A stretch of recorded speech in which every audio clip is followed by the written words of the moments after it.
दोस्तों आज की इस वीडियो में हम बात करने वाले हैं यस बैंक लिमिटेड शेयर के बारे में। जिस तरीके से आपने यस बैंक में पिछले कुछ समय पहले तक बहुत ही ताबड़तोड़ तेजी भी देखी है। अभी अभी रिसेंटली अगर हम देखेंगे तो अच्छी खासी तेजी रही है, इसमें तो वैसे भी कोई डाउट नहीं है कि अच्छी तेजी आपको यस बैंक में रिसेंटली देखने को मिल गई। लेकिन अभी उम्मीद किस तरीके की है उसके बारे में बात होनी है। लेकिन एग्जैक्टली अगर आप देखेंगे तो वो सिर्फ उम्मीदों के सहारे मार्केट तो नहीं चलता है। लेकिन हाँ, कुछ ऐसी चीजें आपको जरूर देखने को मिलेंगी कि यहाँ पर एक बेहतरीन तेजी की अपॉर्चुनिटी है। बहुत अच्छे टारगेट की भी अब यहाँ पर जो है बात भी होती हुई दिखाई दे रही है। आज की इस वीडियो में हम यही देखेंगे कि हालचाल जो है यस बैंक में वो किस तरीके के दिखाई दे रहे हैं। तो चलो स्टार्ट करते हैं। और सबसे पहले मैंने आपके सामने रखा है यस बैंक लिमिटेड का फ्रंट पेज। तो यहाँ अगर हम देखें तो जिस तरीके से मतलब यस बैंक में आपको तेजी देखने को मिली है तो वही देखते हैं। पहले 31 रुपये 40 पैसे की 31 रुपये 40 पैसे पर ये काउंटर जो है वो आपको पिछले ट्रेडिंग सेशन में बंद होता हुआ नजर आया। बात अगर उतार चढ़ाव की करी जाए तो आपको यहाँ पर तेजी देखने को मिली थी लगभग 4.5% के आसपास, जो कि एक बेहतरीन तेजी मानी जाएगी। नो डाउट एक अच्छी तेजी इसमें आपको नजर आ चुकी है बीते कुछ दिनों के अंदर अंदर। दिखाता हूँ कितनी एक हफ्ते में देखो। एक हफ्ते ने जिस तरीके की तेजी एक हफ्ते में बनी है ना, इस तेजी ने ही एग्जैक्टली पूरा यस बैंक के लिए लोगों को इंटरेस्ट जो हुआ है ना, अचानक से इंटरेस्ट जो यस बैंक में अचानक से आने लगा है वो इस तेजी की बदौलत ही देखने को मिल रहा है कि अभी रिसेंटली एक हफ्ते में शेयर इतना भाग गया। तो ओवरऑल सब लोग अभी यस बैंक की तरफ देखना स्टार्ट कर चुके हैं। और सबसे बड़ी बात ऐसी बात भी नहीं है कि यूं ही तेजी देखने को मिली है, खबरें हैं। अगर आप देखेंगे तो कुछ खबरें ऐसी निकल कर आई यस बैंक के रिलेटेड, जिसने पूरे यस बैंक को या फिर इसके इन्वेस्टर्स को बहुत हैप्पी तो किया ही है, लेकिन आने वाले दिनों के लिए भी चांसेस बहुत ज़्यादा ओपन कर दिए। ऐसा लग रहा है कि यहाँ से एक बेहतरीन तेजी आपको नजर आएगी। वो सब बताऊंगा क्यों मैं ऐसा कह भी रहा हूँ, ये भी मैं आपके सामने रखूंगा। लेकिन उससे पहले देखो महीने भर के हालचाल अगर आप यहाँ पर देखोगे तो महीने भर के रिटर्न आए हैं लगभग लगभग 2.5% के आसपास के। एक महीने में आए इससे ज्यादा, लेकिन रिसेंटली इस महीने के जो लोएस्ट लेवल बने थे वहां से शेयर लगभग 35% ऊपर है ही। ये तो आप यहाँ पर देख ही रहे कि लोएस्ट लेवल जो एक महीने में बने हैं उससे 35% शेयर जो है आपको ऊपर आता हुआ देखने को मिला है। अब बात ये निकल कर आती है कि एक साल का भी हालचाल देख लो, 88% के रिटर्न जो है काफी ज्यादा अच्छे माने जाएंगे, इसमें भी कोई डाउट नहीं है। लेकिन जो ओवरऑल पहले का माहौल था वो अभी भी लोगों के मन में खटक तो रहा है कहीं ना कहीं। कहीं ना कहीं अगर आप देखेंगे तो जब यस बैंक के बारे में देखते हैं लोग तो ये आ जाती है चीजें कि पहले जैसा हाल ना हो जाए। लेकिन अब की स्थिति और पहले की स्थिति में बहुत ज्यादा फर्क है।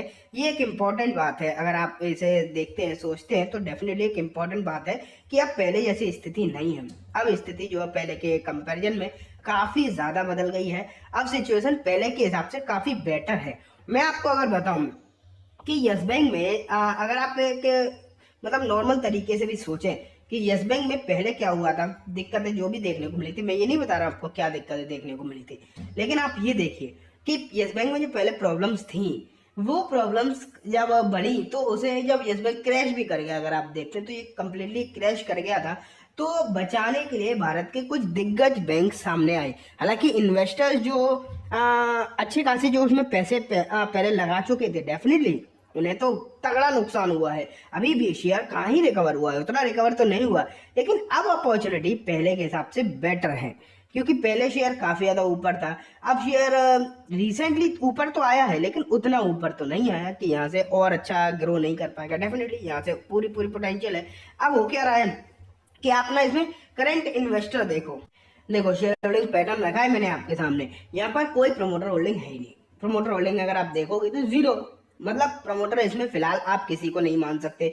जो इसमें मेजोरिटी ऑफ शेयर होल्डर होगा, जिसके पास सबसे ज्यादा होल्डिंग होगी, वही आप एक तरीके से उसे ही प्रमोटर मान के चलो। ये तो नॉर्मल सी बात है, अंडरस्टूड है। लेकिन म्यूचुअल फंड की हिस्सेदारी और म्यूचुअल फंड डीआईएस यही होते हैं। म्यूचुअल फंड डीआईएस भी म्यूचुअल फंड होते हैं। तो आप अगर यहाँ पर म्यूचुअल फंड की हिस्सेदारी देखोगे तो इसमें अच्छी खासी है। एफआईआई देखो तो वो भी अच्छी खासी है। रिटेल भी अपने आप में एक अच्छा खासा माल होल्ड करके बैठे, लेकिन रिटेल अच्छा कितना भी ज्यादा हो जाए प्रमोटर तो फिर भी कोई ना कोई होगा ही ना। तो मैं आपको दिखाता हूँ कि इसमें शेयर होल्डिंग एग्जैक्टली किस किस की है। देखो पब्लिक होल्डिंग में तो हम बात ज्यादा नहीं करेंगे क्योंकि इसमें बहुत सारे लोग आ जाते हैं। लेकिन मतलब प्राइवेट होल्डिंग में तो अलग बात है। लेकिन अगर आप यहाँ देखो पब्लिक शेयरिंग में इंस्टीट्यूशन में देखोगे तो आपको सबसे ऊपर दिखाई देगा state bank of India. State bank of India की इसमें है 26% की हिस्सेदारी। 26% की अगर एसबीआई इसमें लेकर बैठा है तो आप एक तरीके से इसे प्रमोटर मान के चल सकते हैं कि इसमें एसबीआई ने अच्छी खासी हिस्सेदारी उठा रखी है और एसबीआई ही इसके एक तरीके से आप प्रमोटर मान के चलो। तो एसबीआई का क्या मतलब है? एसबीआई का मतलब आप ये मानिए भारत सरकार, कि भारत सरकार ही अभी इसमें कंप्लीटली प्रमोटर की तरह काम करेगी, क्योंकि स्टेट बैंक ऑफ इंडिया की होल्डिंग होना ही अपने आप में बड़ी बात है और वो भी मेजोरिटी ऑफ होल्डिंग है। तो भारत सरकार की आप इसे होल्डिंग मान के चल सकते हैं, जिसके तहत कहा जा सकता है कि भले ही ये कंपनी सरकारी नहीं है, भले ही यस बैंक जो है सरकारी बैंक नहीं है, लेकिन सरकारी जो लोग हैं या फिर मैं बोलूँ जो सरकार का इसमें इन्फ्लुएंस अच्छा खासा है। तो अब यहाँ पर जो पहले की तरह स्थिति जो देखने को मिलेगी, पहले जैसी स्थिति जो हो सकती है वो अब नहीं आएगी। अब आप उसके लिए तो फिलहाल इतना कंफर्टेबल तो हो ही सकते हैं कि पहले जैसी स्थिति इसमें नहीं आएगी, क्योंकि फिलहाल अब जो इसमें मतलब डिसीजन पावर है वो ऐसे लोगों के हाथ में नहीं है जो डायरेक्टली कुछ भी करें, जैसे मतलब राणा कपूर थे, वैसी स्थिति तो नहीं है।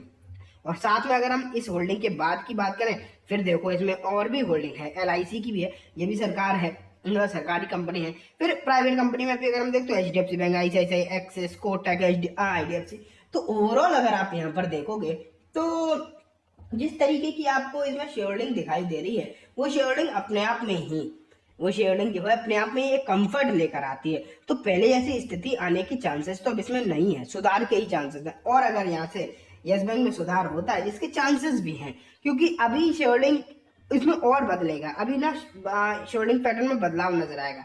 एचडीएफसी बैंक की अभी जो होल्डिंग है इसमें 3% है, ये 9.5% तक जा सकती है, क्योंकि यहाँ पर आरबीआई की जो है मंजूरी भी मिल गई है कि यहाँ पर एचडीएफसी बैंक अगर चाहे तो अपनी हिस्सेदारी को 9.5% जो है लेकर जा सकता है, जो कि हो गई। और उन्होंने साथ में 1 साल की टाइमलाइन भी दे दी कि जो भी करना है वो 1 साल के अंदर अंदर करो, नहीं तो ये डिसीजन भी लैप्स हो जाएगा, जो इन्होंने डिसीजन लिया है वो कम्प्लीटली खत्म हो जाएगा। तो ओवरऑल आप मान के चलो कि आने वाले कुछ समय में, कुछ महीनों में आपको एचडीएफसी बैंक की जो हिस्सेदारी है वो आपको अब धीरे धीरे करके बदलती हुई देखने को मिलेगी, जो कि बढ़ेगी, कम नहीं होगी, बढ़ेगी बढ़ेगी। और एसबीआई की तरफ से जो खबरें निकल कर आ रही थी कि एसबीआई यहाँ पर अपनी हिस्सेदारी बेच सकता है, तो अब वो भी खबर निकल कर आ चुकी है कि एसबीआई ऐसा नहीं करने वाला। तो हालचाल जो है यस बैंक में पॉजिटिव है और एक बड़ी ग्रोथ की तरफ मतलब यस बैंक जो है वो जाता हुआ नजर आ सकता है। इस बात के चांसेस पूरे पूरे दिखाई दे रहे हैं। मैं आपसे बिल्कुल भी नहीं कह सकता कि आपको खरीदारी करनी चाहिए या फिर नहीं करनी चाहिए, मैं आपको सिनेरियो जरूर दिखा सकता हूँ कि किस तरीके का फिलहाल आपको दिखाई दे रहा है। खरीदारी करना नहीं करना श्योरली और कंप्लीटली आप ही के ऊपर डिपेंड करता है। अगर आप इसमें करना चाहते हैं तो कर सकते हैं, नहीं करना चाहते तो बिल्कुल भी इग्नोर करके चल सकते हैं, ठीक है। और हाँ, एक बात मैं आपको क्लियर कर दूं कि अगर आप एडवाइस की तौर पे इस वीडियो को देख रहे हैं तो बिल्कुल भी नहीं है, सिर्फ और सिर्फ एजुकेशन एंड इन्फॉर्मेशन पर्पस है।